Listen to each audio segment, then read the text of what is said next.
কি কলেমার প্রতি টান দেখেন। নবীর সাহাবী ছিলেন, নাম আব্দুল উজ্জা। কি নাম বললাম? জোর করে বলো। আব্দুল উজ্জা চাচার কাছে লালন পালন হয়েছে। উজ্জা একটা দেবতার নাম, আর আব্দুল মানে গোলাম। তাহলে কুল মিলাকে কি দাঁড়ালো? দেবতা। বলো, দেবতা গোলাম। এখন চাচার কাছে লালন পালন করছে। একবার দরুদ পড়েন তো আল্লাহুম্মা।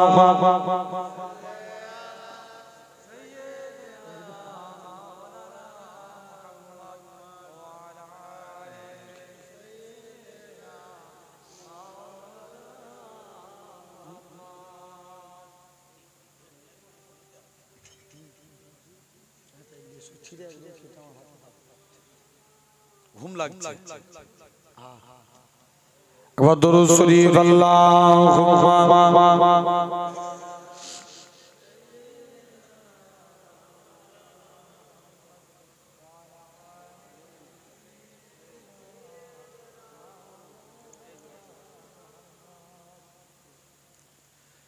नजर उठा के देख लो जमाल लाजवाब है, जमाल लाजवाब है। जोरे बोलबे ना, একটু জোরে বলো, আরো জোরে বলো। नजर उठा के देख लो जमाल लाजवाब है, जमाल लाजवाब है।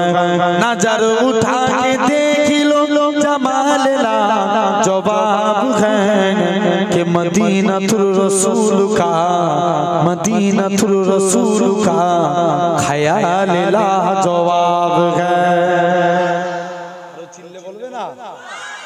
नजर उठा के देख लो जमाल लाजवाब है।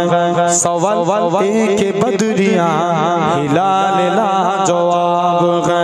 सवाल एक बदरिया हिलाल लाजवाब है। सवाल एक बदरिया, सवाल एक बदरिया हिलाल लाजवाब है। जवाब एक आमिना का लाल लाजवाब है। कैंडल फेटे जाबे, जरूर बोलो। जवाब एक आमिना के लाल लाजवाब है कि मेरे नबी की हर अदा है नुक्ताए उरूज पार। मेरे नबी की हर अदा है नुक्ताए उरूज पार कि मेरे नबी की हर अदा, कि मेरे नबी की हर अदा है नुक्ताए उरूज पार। कमाली के उनका खाल कमाली लाजवाब है। हर जोरे बोलो, कमाली उनका खाल कमाली लाजवाब है। जिसे नबी ने कह दिया हराम हो हराम है, हराम हो हराम है, हराम हो हराम है। নবী যেটা হারাম বলে দিয়েছে সেটা কি হারাম, আর নবী যেটা হালাল বলেছে তাহলে জোরে বলবেন না সুবহানাল্লাহ। जिसे नबी ने कह दिया हराम हो हराम है, हराम हो हराम है, हराम हो हराम है, हराम हो हराम है। जिसे नबी ने कह दिया, जिसे नबी ने कह दिया हराम हो हराम है, और जिसे हलाल कह दिया हलाल लाजवाब है। जोरे बोलो ना, थोड़ा थोड़ा हिंदी बुझो तो। और जिसे हलाल कह दिया हलाल लाजवाब है। अल्लाहुम्मा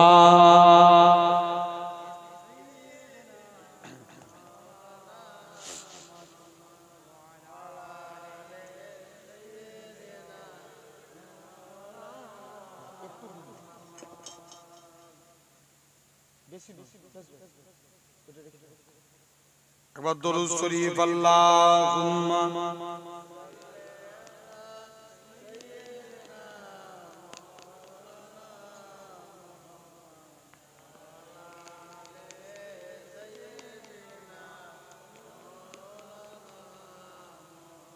ভাই নবী সাহাবীর নাম বললাম হযরতে আব্দুল উজ্জা। কি নাম মনে আছে তো? কি নাম বললাম ভাই? আব্দুল উজ্জা। চাচার কাছে লালন পালন হয়েছে। চাচা বলছে ভাতিজা তুমি শুনলাম নাকি নবীর হাতে হাত দিয়ে কলেমা পড়েছো। চাচা আকাশে সূর্য ওঠা যেমন সত্য কথা, আল্লাহর কসম নবীর হাতে হাত দিয়ে কলেমা পড়েছি এটাও সত্য। জোরে বলো আরেকটু চিল্লে বলো। আমার কাছে কথা হচ্ছে চুপচাপ বসে থেকে ওয়াজ করে লাভ নাই, থাকতে হবে 1 ঘন্টা বসবেন সিংহের মতো গর্জন করে।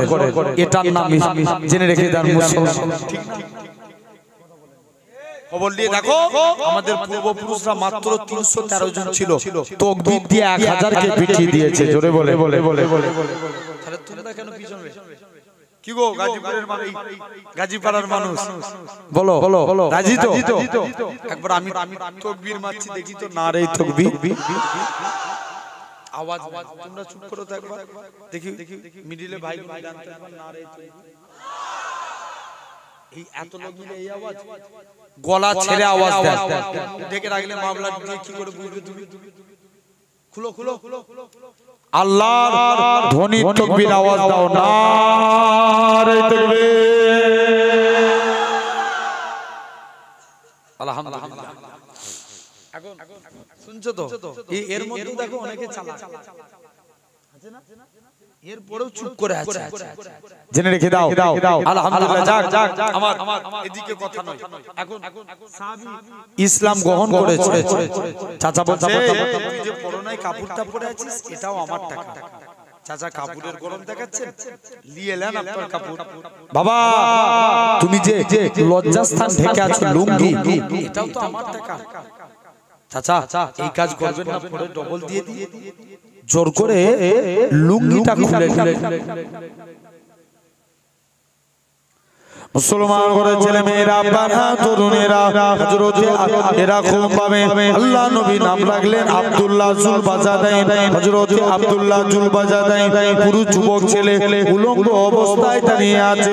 উলঙ্গ অবস্থায় দৌড়ে নিজের মায়ের কাছে যায়। ও জনদুখী মা গো, ইসলাম মানার জন্য মা তুমি আমার দিকে তাকাবে না মা? ইসলাম মানার জন্য মক্কার কাফেররা আমাকে বস্ত্র করে দিয়েছে, তুমি আমার দিকে তাকাবে না মা? গো তুমি আমাকে একখানা চাদর দাও মা, তুমি আমার দিকে তাকাও না। মায়ের কাছ থেকে একখানা চাদর নিলেন, দৌড়ে আল্লাহ নবী হুজরা মুবারকে চলে গেলেন। ইয়া রাসূলুল্লাহ হাবিবাল্লাহ, ইসলাম মানার জন্য মক্কার কাফেররা আমাকে বস্ত্র করে দিয়েছে। ইসলাম মানার জন্য মক্কার কাফেররা আমার গায়ে দিয়ে বস্ত্র কেড়ে নিয়েছে। আল্লাহ নবী বলে বাবা বেরিয়ে যাও, তুমি এখান থেকে চলে যাও। ও যুবকেরা, ও নবী প্রেমিকেরা, হযরতে আব্দুল্লাহ জুল বাজাদাই কি ব্যাপার বলো? আল্লাহ নবী বলে বাবা মক্কার কাফেররা তোমার গায়ে দিয়ে বস্ত্র কেড়ে নিতে পারে, আমার আল্লাহ তোমাকে বস্ত্রওয়ালা করে দিবে। শুধু তাই নয়, আল্লাহ নবীর কাছে দাঁড়িয়ে ঝরঝর করে কাঁদে। নবী বলেন ওয়ে সবর করো। নবী আমার বাড়ি গেলেন, 2খানা জুব্বা নিয়ে এসে হযরতে আব্দুল্লাহর হাতে দিয়ে দিলেন। ও বাবা আব্দুল্লাহ চলে যাও, এই 2টা জুব্বা হলো তোমার। হযরতে আব্দুল্লাহ ঝরঝর করে কাঁদে, ইয়া রাসূলুল্লাহ হাবিবাল্লাহ, আমি আব্দুল্লাহর মনের আশা, আমি আব্দুল্লাহর মনের ইচ্ছা আজকে দিনেতে হুজুর আমি কত বড় সৌভাগ্যবান। হযরতে আব্দুল্লাহ ঝরঝর করে কাঁদে, আল্লাহ পাক আমি কত বড় সৌভাগ্যবান, মক্কার কাফেররা আমার গায়ে দিয়ে বস্ত্র কেড়ে নিয়েছে, আর আজকে দিনে আমি হাবিবুল্লাহর পরনার বস্ত্র পেয়ে গেছি। হে নওজোয়ান যুবকেরা, আল্লাহ নবী বলে বাবা বাবা বেরিয়ে যাও বেরিয়ে যাও।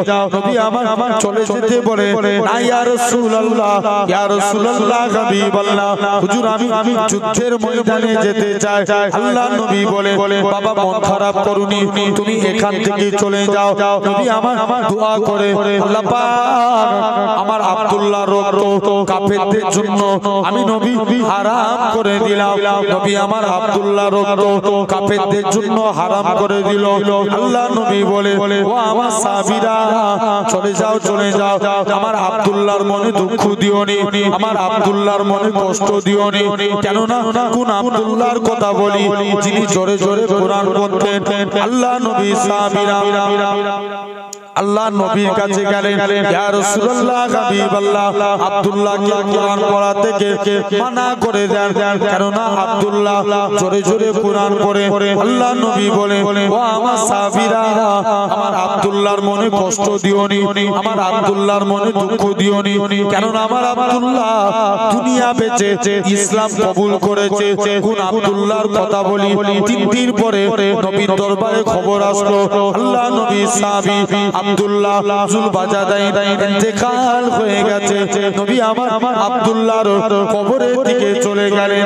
ও আমার সাহাবীরা ও আমার সাহাবীরা তোমরা আমার আব্দুল্লাহর কবর কোথায় দিবে? হুজুর 2 পারের মাঝখানে। আল্লাহ নবী আব্দুল্লাহর কবরে নেমে গেলেন।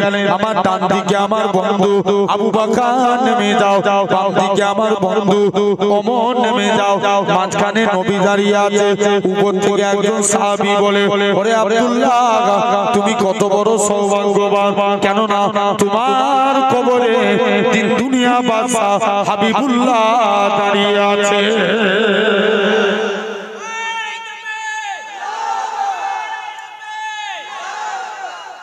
যাও তুমি এখান থেকে চলে যাও। তাহলে 1 নাম্বার খুঁটি কি কলেমা, 1 নাম্বার 2 নাম্বার নামাজ পড়ার দরকার আছে না নাই? জোর করে বলো। নামাজ পড়তে হবে না? Must be important. আদা করতে হবে। ভাত খাওয়া যেমন জরুরি, নামাজ পড়া জরুরি। নামাজ না পড়লে নাজাত নাই। জেনে রেখে দেন হাবিব আদমি বলে আল্লাহর একজন ওলি মাহবুব বান্দা ছিল। হুজুরের স্ত্রী খুব কড়া মিজাজের ছিল।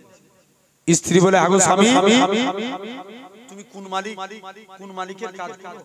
তোমার মালিক টাকা দেয় না, ওই মালিক ছেড়ে করে অন্য মালিক ধরো।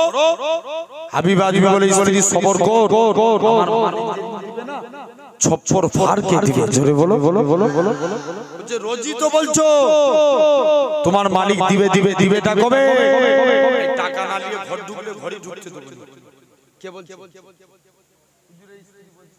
চলে গেছে। এই তোর একটু সামনে দেখো এসে বস।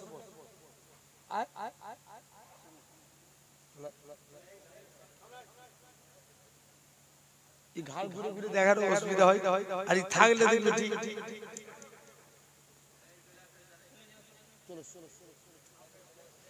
জেনে রেখে দেন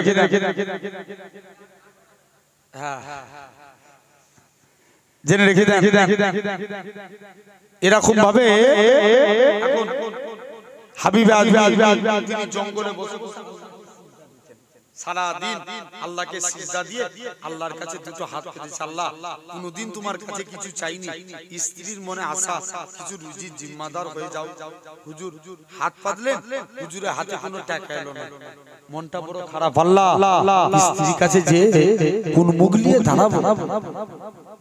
আল্লাহ আমার কাছে তো টাকা নাই। মুসলমান ঘরের ছেলে মেয়েরা, বাবা তরুণেরা, এ নবীর প্রেমিকেরা, হযরত হাবিব আজমি রহমাতুল্লাহ আলাইহি হুজুর আমার বাড়ির দিকে চলে গেলেন। হুজুরের লক্ষ্য পড়ে গেল হুজুরের বাড়িতে মেহমানদারি হয়। হুজুর আমার চিন্তার মধ্যে পড়ে যায়, আল্লাহ পাক আমি কি ভুল করে অন্য মানুষের বাড়িতে চলে এসেছি? কার বাড়িতে এসেছি? আরেকটু আগে গেলেন, যে দেখে নাকি হুজুরের স্ত্রীর হাতে গুছা গুছা টাকা আছে। হুজুরের স্ত্রী বলে ও আমার স্বামী তুমি যে মালিকের কাজ করো তোমার মালিকটা কি পর নয়? 2 হাত ভরে দিয়ে গেছে। হাবিব আজমি বলে ও আমার স্ত্রী শুনে রেখে দাও, আমি যে মালিকের কাজ করি আমার মালিকটা দুনিয়ার কোনো মালিক নয়, আমার প্রভুটা দুনিয়ার কোনো প্রভু নয়, আমার মালিক হলো তামাম মালিকের মালিক রাজা ধীরাজ আমার আল্লাহ পাক। 2 নম্বর নামাজ, 3 নাম্বার রোজা। রোজা এবছর রমজান মাসে গরম কম থাকবে, হালকা মানে ঠান্ডার মধ্যেই কেটে যাবে। জেনে রেখে দেন। তবে বছর তার আগের বছরে রমজান মাসের বছর ছিল না 44 ডিগ্রি 45 ডিগ্রি। কেরালার একটা যুবক সূর্যের বিরুদ্ধে পুলিশের কাছে মামলা করেছে। কার বিরুদ্ধে? সূর্যের বিরুদ্ধে, যে স্যার সূর্যকে একটু ঘিরার ব্যবস্থা করুন, আমরা বাইরে বেরোতে পারি। সূর্য তামাম পৃথিবীর মানুষকে হারিয়ে দিয়েছে। খোদার কসম, সূর্য রোজাদার বান্দার কাছে হেরে গেছে। একটু জোরে বলো, কার কাছে হেরেছে? রোজাদারদের কাছে। এই দেখবেন আগে মাত্র 8 এরকমই তো। আরে আজকে তো 18-20 দিন, বেশি ওই 18-20 দিনই বাকি আছে। সবে বৃহস্পতিবার সবে বরাত। জেনে রেখে দেন। এখন ভাবছি, দেখবেন মানুষ রোজা না রাখলে দিনের বেলায় চক্ষু লজ্জা ছিল যে আমি দিনের বেলায় রোজা রাখিনি, অথচ দিনের বেলায় খাবো লোকের সামনে। এখন দেখবেন এখন আবার অনেকে প্রকাশ্য, মুসলমানের ছেলে প্রকাশ্য পান খায়। রমজান মাসে কথা বলা, এই রমজান মাসে দিনের বেলায় প্রোগ্রাম হয় না আপনার এলাকায়? অনেক জায়গায় হয় জলসা। আমি এখন গত বছরে এই আমডাঙ্গার ওইদিকে একটা জায়গাটার নাম স্মরণ করছে না, যতটা সম্ভব দুসরা রমজান আমি এসেছিলাম। এখন দুপুর বেলায় জলসা ছিল, জলসা করে বেরিয়ে চলে গেছে। বাবা যে দেখি বাঁশবেরিয়া হয়ে তারকেশ্বর হয়ে যাচ্ছে, একটা বয়স্ক ধারী লোক দাঁড়িয়ে রেখে আছে, পানের দোকানে বসে আছে।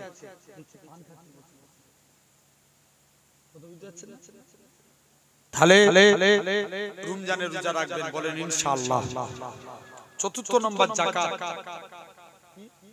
জাকাত কা ফরজ শতকরা কত টাকা?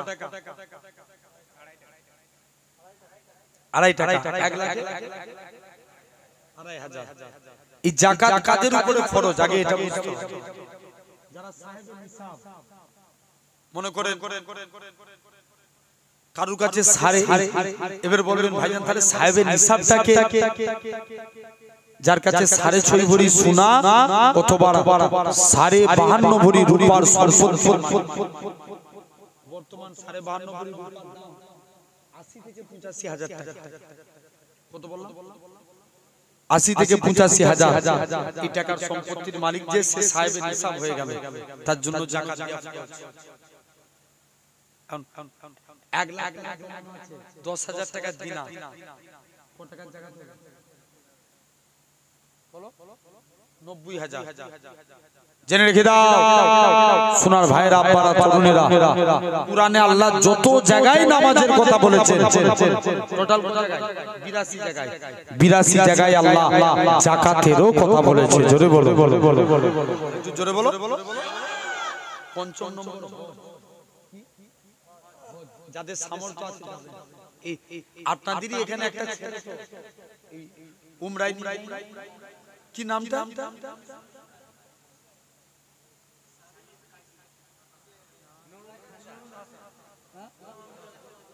এটা মৌলানা,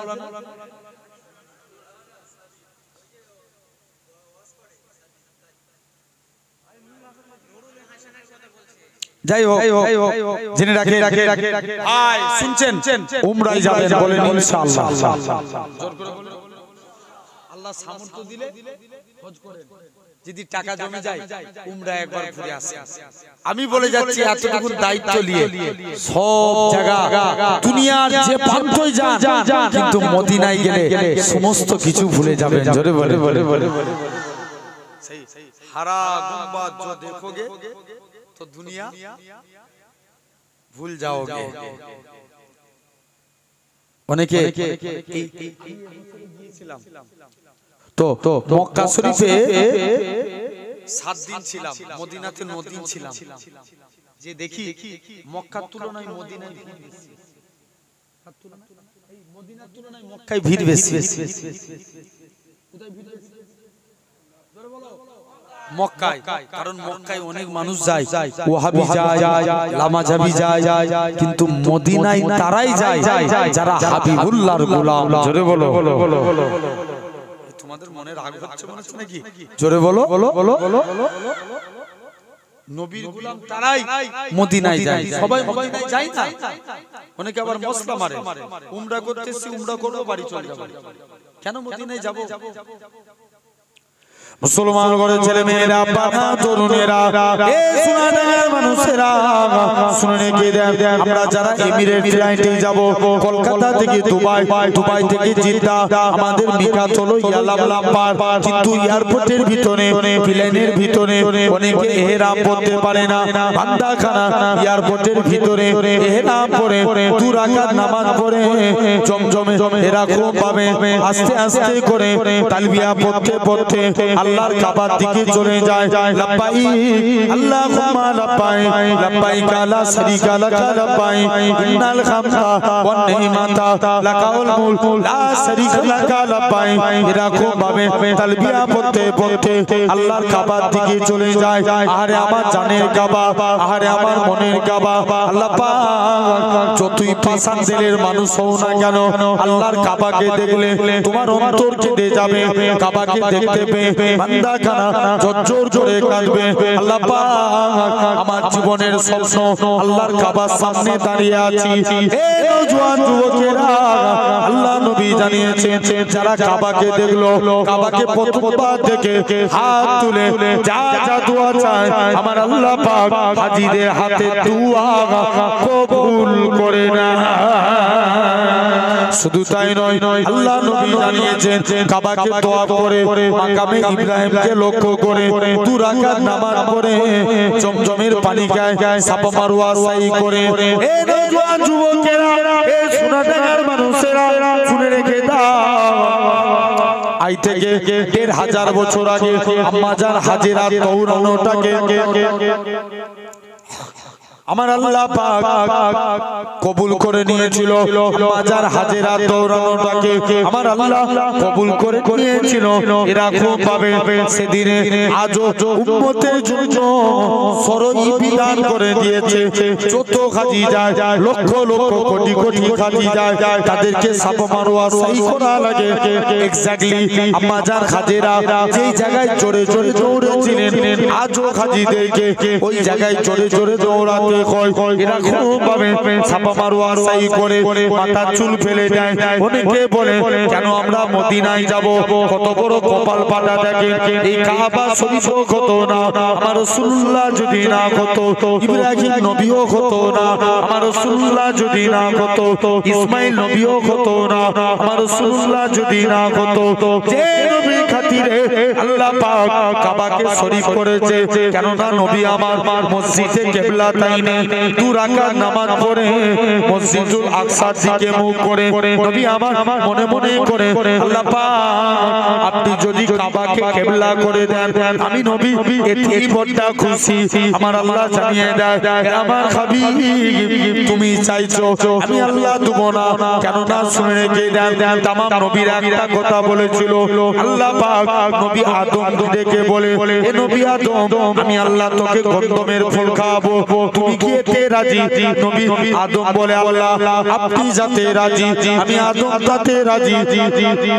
এ নবী ইব্রাহিম, আমি আল্লাহ তোমাকে এরকম ভাবে পরীক্ষায় ফেলবো, তোমার বাচ্চাকে কুরবানি করতে হবে, তুমি খেতে রাজি? ইব্রাহিম বলে, আল্লাহ আপনি যাতে রাজি, আমি ইব্রাহিম যাতে রাজি। এ নবী মুসা, তোমাকে আমি আল্লাহ চুতলা বানাবো, তুমি খেতে রাজি? আল্লাহ আপনি যাতে রাজি, আমি মুসা যাতে রাজি। নবীরা জিজ্ঞাসা করে, ও আল্লাহ পাক আপনি কি কিসে রাজি আমার আল্লাহ জানিয়ে দেয় হে আমার হাবিব হে আমার নবীরা শুনে রেখে দাও হে নবী আদম আমি আল্লাহ যাতে রাজি তুমিও তাতে রাজি আল্লাহ তাতে রাজি হে নবী নূহ আমি আল্লাহ যাতে রাজি তুমিও তাতে রাজি আল্লাহ তাতে রাজি হে নবী সুলাইমান আমি আল্লাহ যাতে রাজি তুমিও তাতে রাজি আল্লাহ তাতে রাজি হে নবী মুসা আমি আল্লাহ যাতে রাজি তুমিও তাতে রাজি আল্লাহ তাতে রাজি তবে আমার নবীরা আপনারা সাক্ষী থেকে যান হে আমার নবীরা আপনারা সাক্ষী থেকে যান আমি আল্লাহ কিসে রাজি আমার বন্ধু আমার হাবিব যাতে রাজি আমি আল্লাহ তাতে রাজি শুধু তাই নয় আল্লাহ নবী জানান আমার আল্লাহ জানিয়ে দেয় হে আমার হাবিব আপনি মন খারাপ করবেন আমি আল্লাহ সহ্য করব না হে আমার হাবিব রে আপনি সিজদা থেকে মাথা তুলুন আমি আল্লাহ আপনার খাতিরে আজকের দিনেতে আমি আল্লাহ কাবাকে কিবলা করে দিলাম ভাবো কার খাতিরে জোরে বলো নবীর খাতিরে তাহলে এই পাঁচটা খুঁটি আমাদেরকে মানতে হবে বলো ইনশাআল্লাহ কলেমা নামাজ রোজা হজ যাকাত কটা হলো পাঁচটা এখন যদি এই না মানতে কবরে যেতে হবে না হবে না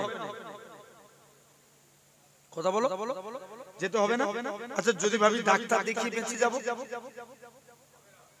তাহলে কিন্তু রতন টাটা মরে যেত কথা বলে যদি ডাক্তার দেখিয়ে বেঁচে যাব ভাবতাম ওর কয়েকশো হাজার ঠিক কি না রতন টাটা যদি ভাবি দোয়া তাবিজ করে বেঁচে যাব পীর আউলিয়া নবী রাসূল ইনারা ইন্তেকাল করেন না মরতে যদি হয় কাজ করে চলে কবর কারোর জন্য জান্নাত আর কারোর জন্য জাহান্নাম ফুরফুরা শরীফে শুনছেন নাজমুস সাদাত নো হুজুর পীর কেবলা রাহমাতুল্লাহ আলাইহি 25 বছর আগে ইন্তেকাল কত বছর 25 বছর এখন বাকি বিল্লাহ হুজুরে কে ফোন করছে হ্যালো ওয়ালাইকুম আসসালাম যে জলসা করছে বলুন কোথা থেকে বলছেন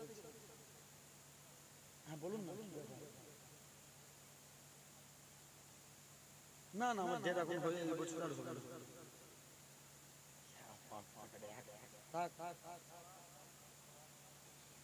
হবে হবে ঠিক আছে তুমি কালকে দিনের বেলায় ফোন করো আমি কথা বলছি জি জেনে রেখে দেন আমার ভাইরা আব্বারা তরুণেরা মানার মতো মানেন কবর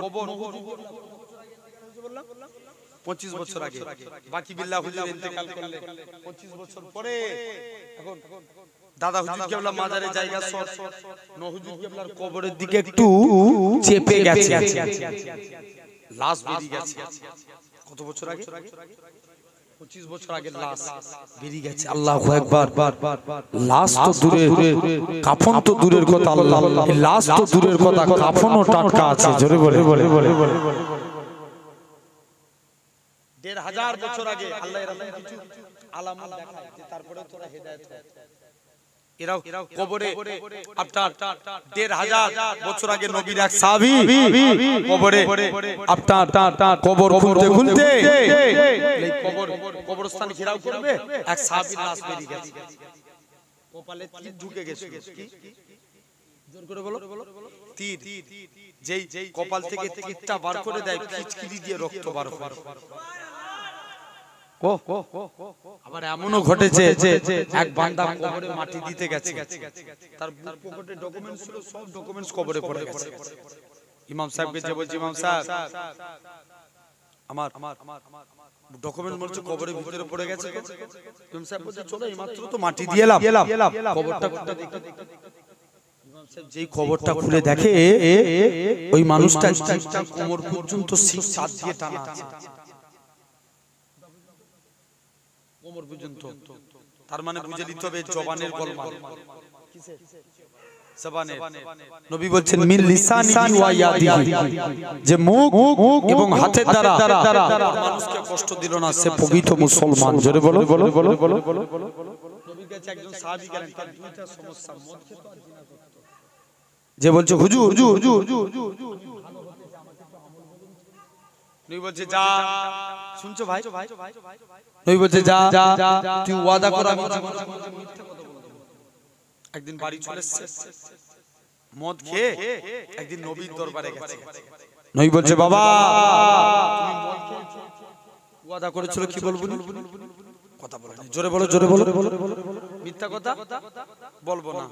বলছে হুজুর আমি মদ খেয়ে ফেলেছি, তবে কথা দিচ্ছি জীবনে আর কোনোদিন মদ পান করব না। জোরে বলো। নেক্সট দ্বিতীয় দিন আবার জিনা করে নবীর দরবারে গেছে। নবী জিজ্ঞেস করছে বাবা তুমি জিনা করেছো?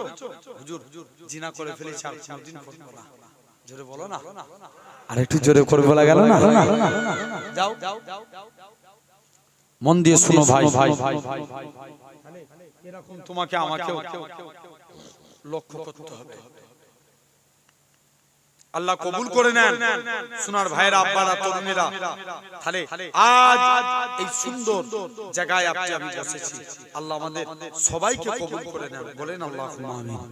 জোরে বলো। জেনে রেখে দেন। তথাপিও এরকম আরো একটা ঘটনা ঘটেছে, শুনছো?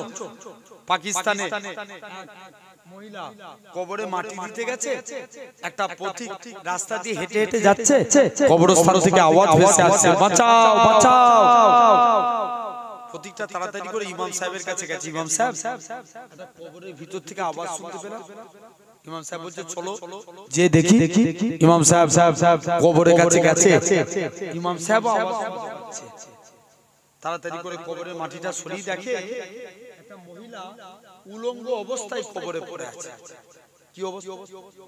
উলঙ্গ অবস্থায়। ইমাম সাহেব মানুষ তো, মেয়েটাকে একটা চাদর দিলেন।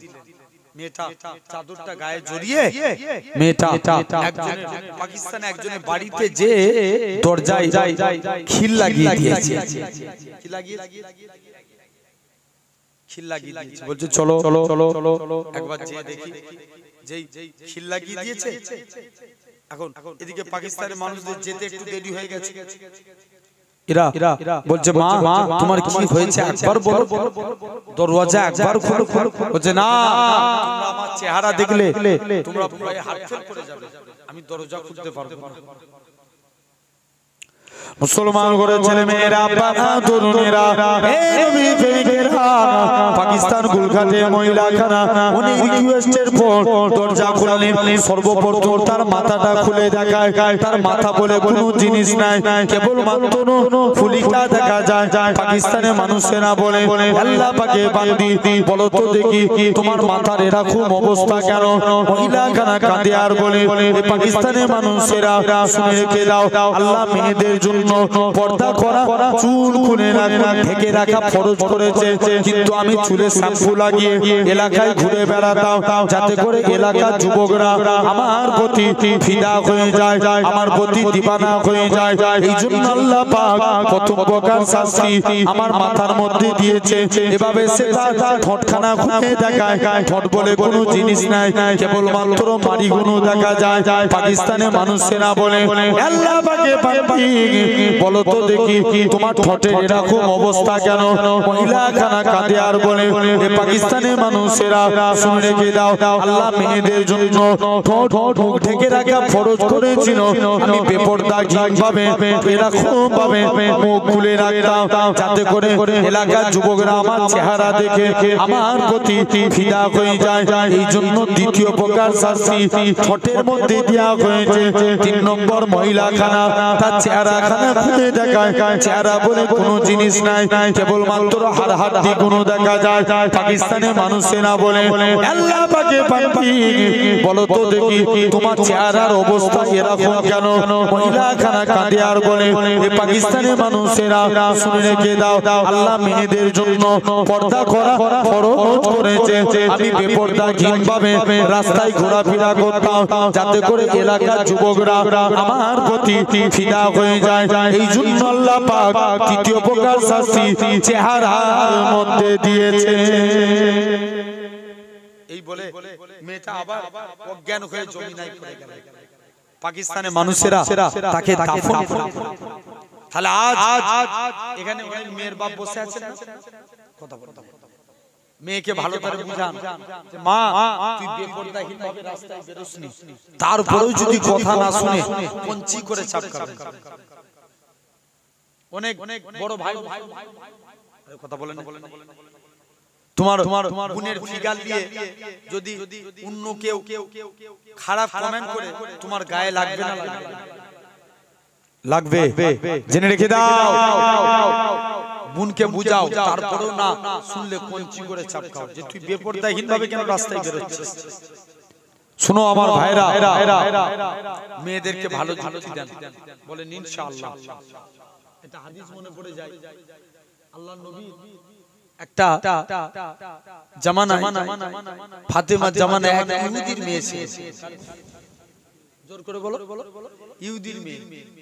ইহুদির মেয়ে তার বাপ তার জন্য বিয়ে ঠিক করেছে মেয়ে বলছে আব্বা আমি বিয়ে করতে পারি তবে আমাকে একটা দিন স্বামীর খেদমত করেন মায়েরা অনেক ওয়াজ শুনছেন নবী জামানায় একজন স্বামী বিদেশে কাজে যাচ্ছে তার স্ত্রীকে বলে গেল স্ত্রী আমি বাড়িতে না আসা পর্যন্ত দরজা খুলবে না দরজা থেকে পা বার করবে না বলল ঠিক আছে কিছুদিন পর তার আব্বা মেয়েটা নবীর দরবারে খবর পাঠিয়েছে হুজুর আমি কি আমার বাপকে দেখতে যেতে পারি নবী বলছে মা তোমার না যাও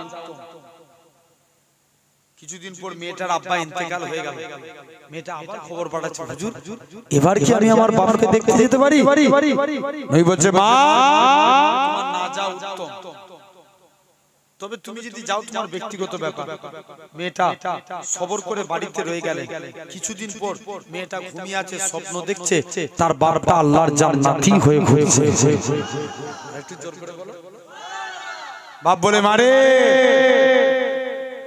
যা আমার কোনো এমন আমল নাই যেটার জন্য আমি নাজাত পেতাম কিন্তু তোর ব্যবহারটাকে আল্লাহ কবুল করে তোর ওসিলে আমি তোর বাপকে জান্নাতি করে দিয়েছি জানবেন একটা মেয়ে নিজে জাহান্নামী হবে সাথে তিনজনকে নিয়ে যাবে বাপ বড় ভাই আর স্বামী বাপ বড় ভাই আর স্বামী এখন মেয়েটা বলছে যে আব্বা বিয়ে করব আমার একটা দিন সময় চাই বলছে যা তাই দিয়ে দিলাম কদিন সময় চাই একদিন চলে যা বাপের কাছে একদিন সময় নিয়ে মেয়েটা চলে গেছে মনে মনে করছে যার কাছে যাই সেই তো খারাপ যুক্তি দেয় ফতেমার কাছে যে দেখে মুসলমান করে ছেলে মেয়েরা পাড়া তরুণীরা ইহুদির মেয়েখানা আল্লাহ নবী বেটি ফাতেমার কাছে চলে গেলেন ফাতেমা আমার আব্বা আমার জন্য বিয়ে ঠিক করেছে আমি কি বিয়েতে রাজি ফাতেমা বলে উনি ইহুদি বাপ মা সন্তানের জন্য কখনো খারাপ চাই না তুমি তোমার বাপ মায়ের কথা মতো বিবাহ করে নাও ইহুদির মেয়েখানা বলে ঠিক আছে ফাতেমা আমি তোমার কথাই বিবাহ করব তবে তোমাকে আমার বিয়েতে যা লাগবে ফাতেমা বলে ঠিক আছে আল্লাহ যদি রাজি থাকে আমি ফাতেমা তোমার বিয়েতে যাব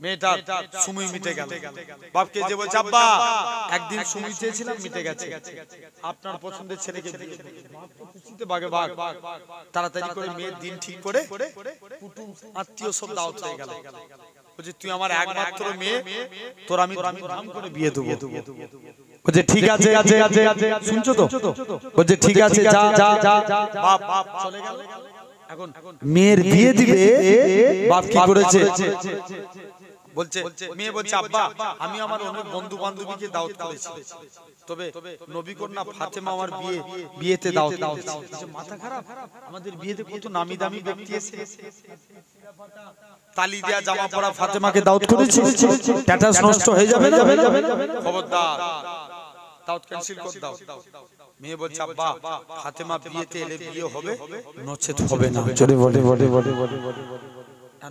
বাপ কি করবে বলছে ঠিক আছে বাপ এখন ইহুদি চালাকি করছে ফাতেমা বিয়েতে আসতে পারে তবে নতুন কাপড় পরে আসতে ইহুদি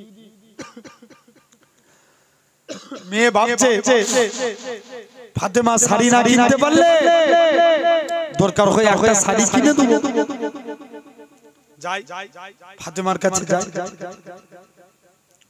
মুসলমান ঘরের ছেলে মেয়েরা বাবা তরুণেরা এই নবী প্রেমিকেরা ইহুদির মেয়েখানা আল্লাহ নবী বেটি ফাতেমা রাদিয়াল্লাহু তাআলা আনহার কাছে দৌড়ে চলে গেলেন ফাতেমা তোমাকে আমার বিয়েতে আসা লাগবে ফাতেমা বলে উনি খুদি আমি তোমার বিয়েতে কেমন করে যাব তো বলেছি তবে তোমাকে আমার বিয়েতে নতুন কাপড় পরে যাওয়া লাগবে ইহুদির মেয়েখানা বলে ফাতেমা ঠিক আছে আমি তোমার বিয়েতে কোথায় কাপড় পাবো হাতে ইহুদির মেয়ে বলে আমি দরকার হয় আমি তোমায় একটা কাপড় দান করে দেব ফাতেমা বলে না না না এটা মানা যাবে না ইহুদির মেয়েখানা আল্লাহ নবী বেটি ফাতেমার কাছে দিয়ে একখানা ফাতেমা বলে ঠিক আছে আমি তোমার বিয়েতে যাব তবে নতুন কাপড় পরেই যাব উনি খুদি তুমি আমায় কি কথা শোনালে আমার আব্বা জান যদি দুনিয়ার সম্পত্তি চাইতো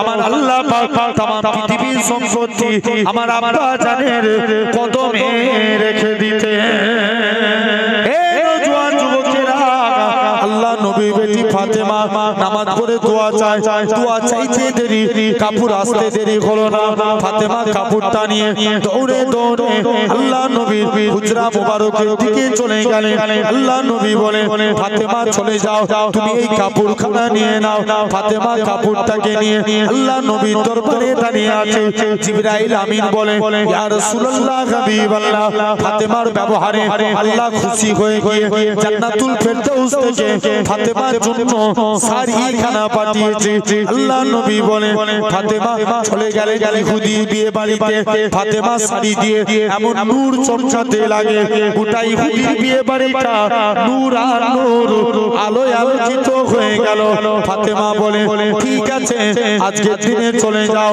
এই নওজোয়ান যুবকেরা এই নবী পাকের প্রেমিকেরা ফাতেমা শাড়ি দেখে ইহুদির মেয়েরা বলে ফাতেমা তুমি এই শাড়ি পেলে কোথায় ফাতেমা বলে হাজারো চেষ্টা করলেও পাবি না কোথা থেকে পাবো সঙ্গে সঙ্গে বলে তোমরা কলেমা পড়ো একসঙ্গে 400 ইহুদির মেয়ে ফাতেমার কাছে হাত দিয়ে ঈমানে কালেমা পড়ে মুসলমান হয়ে গেল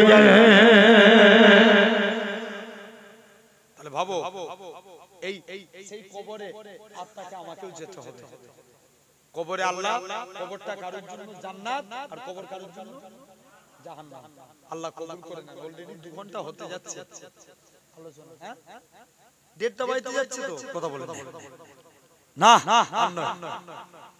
আবার এদের একটা দায়িত্ব আছে আপনারা দেন আল্লাহ বলছে বান্দা নবী দান করতে বলেছে সাহাবারা দান করেছে এই আপনাদের বড় জলসাতে এসে দান চেয়েছে আল্লাহু আকবার কত দান করে এলাকার এই সোনাডাঙ্গার মানুষ একজন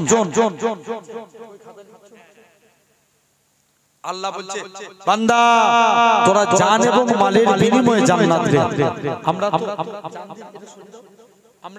জান দিতে পারি না তো নিচে নামি দাও না এটা এই কাপটা ছুটলে ভেঙে যাবে তোরা জান এবং মালের বিনিময়ে জান্নাত দে আমরা তো জান দিতে পারিনি যদি মালের ওসিলায় আল্লাহ নাজাত দেন একজন কেউ আছে আল্লাহর মহব্বতে আল্লাহর প্রেমে এই জলসায় আগামী বছর 5000 টাকা দিবেন একটা ভাই আল্লাহর